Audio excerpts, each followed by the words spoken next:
What is up, humans of the cardboard? Welcome back to Just Nuts, guys. Today we are talking about 5, I guess you could call them underrated going second decks for the upcoming format, and kind of just always these decks kind of always like slide under the radar. People really don't realize how good they are, and they probably should, because some of these decks are kind of crazy.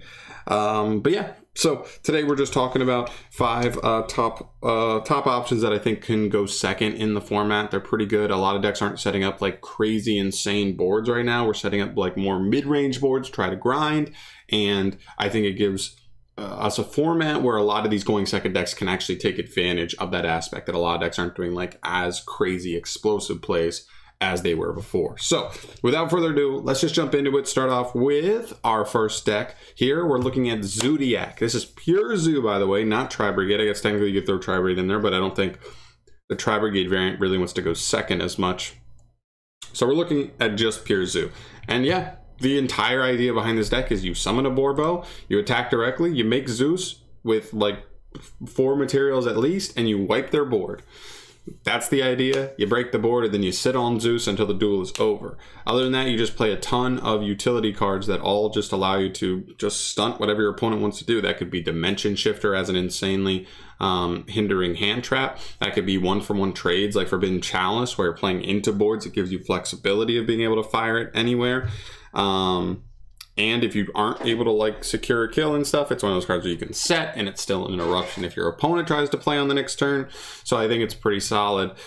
So yeah, like I really think this deck is probably at a good position. It's going to be one of those decks where you're going to get wins off of it because people aren't going to be equipped to handle a deck like this. Everybody's built to handle the meta, and this deck does so much not even close to the meta that it's like it's pretty much like polar opposites. So really good advantage there. And just the fact that like your Zoo engine probably is like what, 15 cards. You literally have like 25 cards in your deck to just play whatever it is you freaking want. I honestly want Zodiacs to get Dryden back because I think it's actually fine now that they've hit like a lot of the other cards that affect like consistency in Zodiac. So we'll see, but still a really cool option going second. Pure Zoo's number 5. Going down to number 4, we've got Grand Maju. You probably assumed this would be on here, but this deck is just terrifying, right? Like anybody who plays against this deck, unless you already know you're playing against it and you build a board specifically to handle some of the threats like Grand Maju, so like impermanence type effects and stuff like that, to handle him. This deck can just like crush you in one full swing and you are just down for the count. Takes advantage of stuff like dangers to really get like level 8s on board and abuse that stuff. I've even seen some weird like Grand Maju stun decks going around. They opt first and they mainly take advantage of like Grand Maju to kill on the crackback, which is kind of interesting. And again, another deck that can abuse Dimension Shifter. Who would have thought? Like, if you can use this card, you should probably be using this card. It's just one of those things. So yeah, that's pretty much it. Like, I don't really need to go, like, there's a lot of stuff. There's the golden statue package, there's kaijus, there's such a huge number of like different cards you could try to tech into this deck that are all just huge going second bombs. And yeah, I think it puts the deck in a really good position to crack a board and even potentially just kill all in one turn. Very cool. Moving on. Number 3, we've got CRUSADIA. I actually just built a going first variant of CRUSADIA, but one thing I will admit, guys, is even building a going first variant of CRUSADIA, the deck still like just plays so well going second, depending on the kind of interruptions you're playing through. If you just have a handful of CRUSADIA cards and nothing, not even any like good going second cards generically, no hand traps, no board breakers, no droplets, nothing like that, like this deck still just plays through multiple interruptions as long as you have like different CRUSADIA names in hand. It's honestly really crazy. You take advantage of an insane link, one that your opponent always wants to negate, but if they do, a lot of times it is just a bait and you can play through it anyway. You've got stuff like DRACO that just like allow you to like, he's an extender that also gets you a card. And this is one thing I want to mention with this deck is all of the CRUSADIA names are starters and extenders. A starter is just any card that gets you into MAGIUS, essentially, in this deck, and an extender is just all of them. Anything that can summon to a zone a link monster points to, and allows you to just climb up and go through stuff that just like is horrifying for going second decks, eventually climbing into you know, either an Avermax or a Equimax that has a negate on it, and then eventually if you've taken away played through all your opponent's interruptions, maybe just go into access code and wipe the rest of the board. So the deck is crazy. The deck is really strong. I definitely think you should keep an eye out for it. Also takes really good advantage of kaijus, because you just like kaiju your opponent, then summon Equimax, and then you'll just put it in the zone above Equimax. So he'll be like huge already. He'll be like over 4,000 depending, no matter what kaiju you summon. And if you just have Equimax in or Maximus at any point throughout that duel, you just like won the game right there. Just attack over, it's game. It's crazy.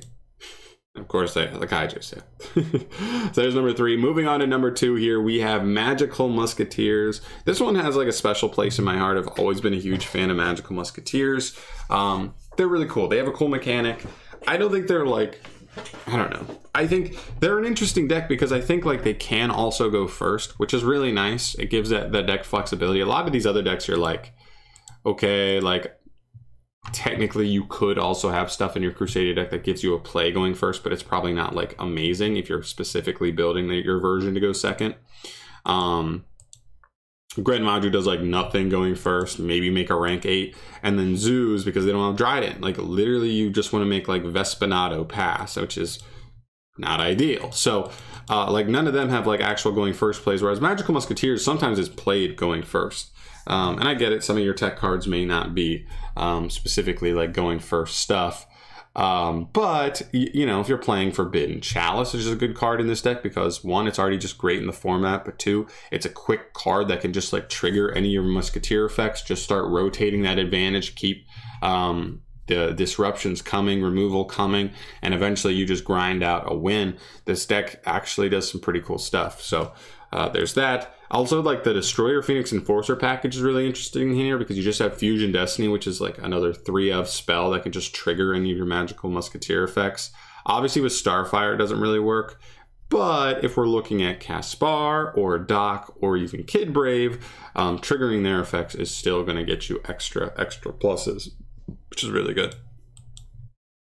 And then of course like the Link 1, like Max is insane. This is what makes the deck so good, is because like you can summon something like a Caspar or Starfire, which is already going to make your opponent want to negate them because they get you a lot of advantage, and then but they have to like play knowing that the threat of Max is looming, that if they use too many negates on other stuff and we can just potentially just get to a Max, they will just lose on the fact that like Max is going to go like plus 1,000,000. Like it's crazy. So this card is insane. They have to watch out for that. And of course, some of their trap cards are like crazy utility. Dancing Needle being one of them. I mean, look at this card. This just banishes 3 cards from the graveyards. Like this card is a blowout versus certain matchups, and you can loop this with Doc. So really, really crazy stuff. I think the deck has a lot of strong points. I think it works with a lot of different archetypes as well. I've seen Mech Knight, Magical Musketeers before. Like there's some really cool stuff that you can take advantage of.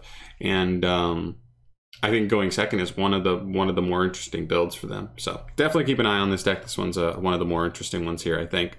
And then we get to the final one. You probably could have guessed that this would probably be in here somewhere, but it's Sky Strikers. I think it had to be Sky Strikers.